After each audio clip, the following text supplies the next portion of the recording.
Hello' everyone, অচুদ হিমাংগী চেনেললৈ আজি অন্য এটি ভিডিঅ'লৈ আমি আপোনালোকৰ মাজলৈ আহিছোঁ।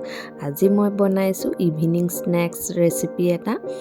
এতিয়া মই লৈছোঁ 2 কাপ আটা, তাৰ ওপৰত ঢালিছোঁ বেকিং ছ'ডা, বেকিং পাউডাৰ,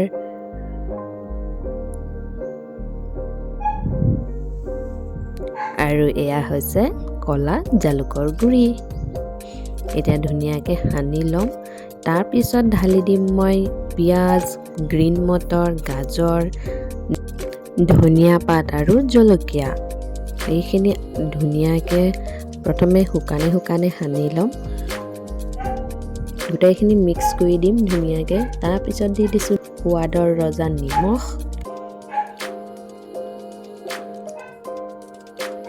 এতিয়া দি দিছোঁ মই পানী।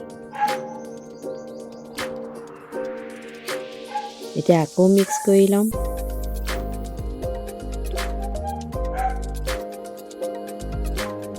ধুনীয়াকৈ মিক্সাৰটো বনি গৈছে।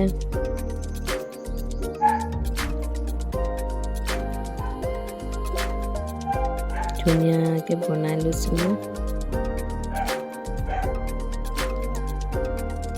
খাবলৈও বহুত হেল্ডি হয় আৰু টেষ্টিও লাগে। এইফালে মই টাৱা এখন গৰম কৰি তেল দিয়ে থৈছিলোঁ আৰু লগে লগে মই বেটাৰটো টাৱাখনত দি দিছোঁ।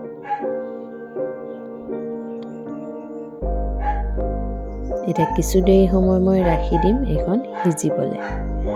আৰু ইফালে চাই লওক ইমান ধুনীয়া হৈ গৈছে কালাৰটো। দেখিবলৈ ধুনীয়া লাগিছে আৰু ধুনীয়া কোমল হৈছে।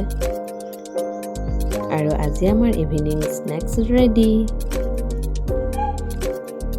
ভিডিঅ'টো চাই ভাল পালে like, comment, share and subscribe কৰিব। আজিলৈ এইখিনিতে এইটো ভিডিঅ'ৰ পৰা বিদায় লৈছোঁ। Bye bye.